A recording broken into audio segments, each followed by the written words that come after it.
Steve here. Welcome to part 7 of building the Connoisseur J69 kit.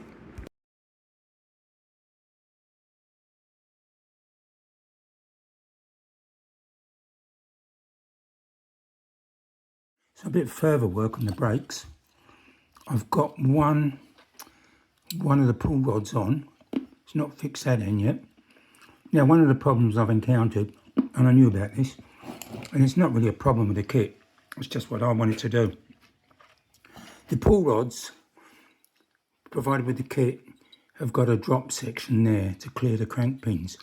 Some of these locos had them, some didn't. I've actually altered. I actually had to change the rods. One of the problems is you've got to drop them lower down. So what I've done, I cut a notch. I've fixed these. I just cut a small notch at the top, and then I've got some. I could use a tube, but this was better. I've got a piece of square tube, and I sit that in the top and just cut it and solder it on and put the rod through it. Is it ideal? No, but and let's face it, I hate brakes. Most people do. They're fiddly. You need 4 hands. They're just difficult. It doesn't matter. It's nothing to do with the kit. They're just a sort of a thing to do, unless you're a consummate professional, and I'm not that.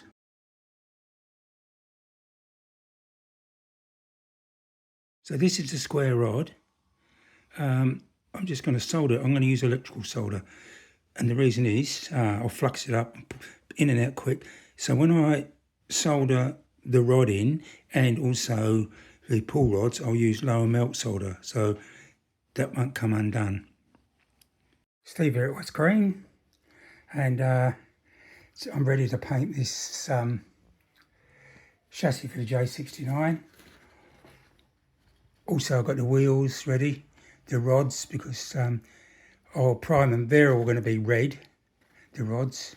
I've got to put a red line on the outside of the wheel. But the thing is, how do you block up the bearings, 3/16 bearings?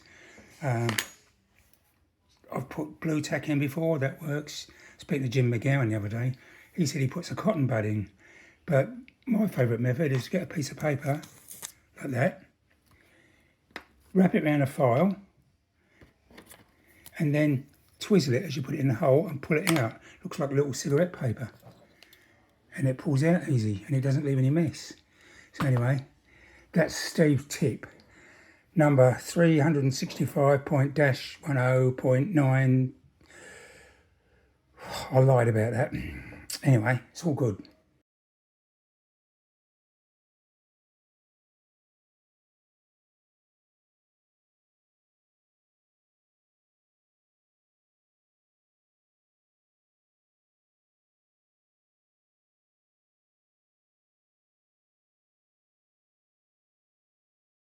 It's cold and wintry here in sunny Australia. Now it's about 11 degrees, it's raining. So I've got the chassis ready, the wheels and the rods, because the rods are going to be painted red. So I've got my turntable. This is a Lazy Susan I nicked from somebody. I'm using Metal Pro Etched Primer from Dymark. This is an Australian product. I warmed the can up. I warmed that up in some, I had some water, I was bloody ill. And I've also used a hairdryer. So here it goes.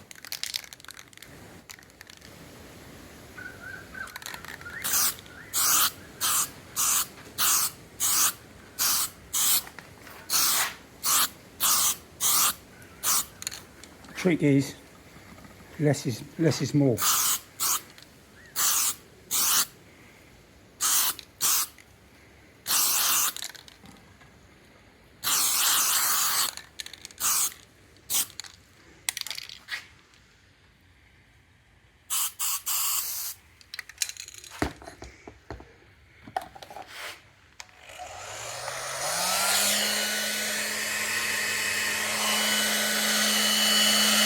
Normally don't have to do this here, but it's winter time.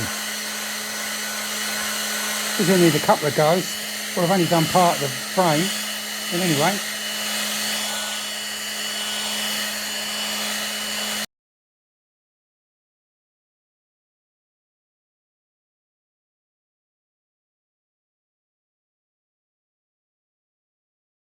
So, yes. So what I've done is I've given this a quick spray. It's very cold. It's cold and wet outside. Not the ideal time to spray. But it's okay. So I've warmed all this up with a hairdryer. I warmed the spray up.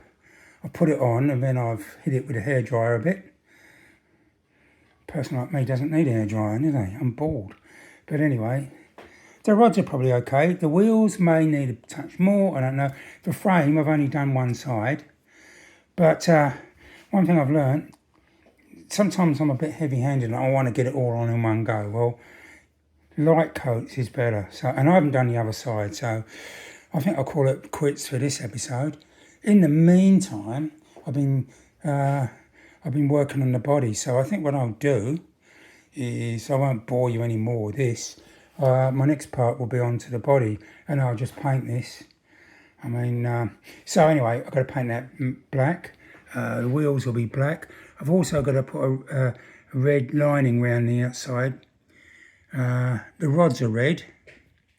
And I think once I've painted it, I think I will paint maybe painting the injectors, which are white metal.